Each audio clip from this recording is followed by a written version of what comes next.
اعوذ باللہ من الشیطان الرجیم بسم اللہ الرحمن الرحیم۔ خواتین و حضرات السلام علیکم۔ تاریخ میں ایک بادشاہ گزرا ہے جس کا نام تھا زجدان۔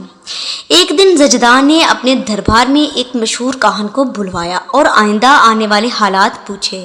پہلے بادشاہ نے اس کا امتحان لینے کے لیے ایک دینار نکال کے اپنے پاؤں میں چھپا لیا اور کاہن سے پوچھا، بتاؤ کہ میرے پیر کے نیچے کیا ہے؟ کاہن نے کہا، مجھے خدا کی قسم آپ کے پاؤں کے نیچے ایک دینار ہے جو آپ نے میرا امتحان لینے کی نیت سے چھپایا ہے۔ بادشاہ نے کہا، یہ علم تمہیں کس نے دیا ہے؟ اس نے کہا کہ ایک جن میرا بھائی بنا ہوا ہے، وہ ہر وقت میرے ساتھ ہوتا ہے اور مجھے ہر بات کی خبر دیتا ہے۔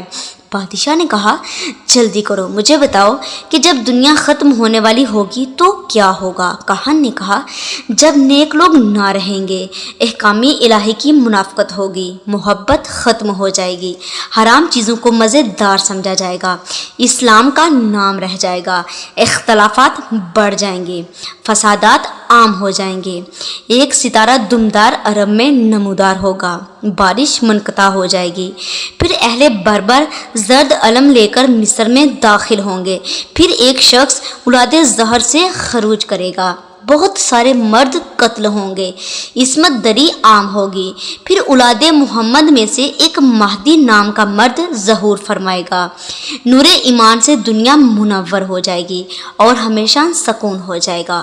اللہم صلی علی محمد و آل محمد وعجل فرجہم اجمعین۔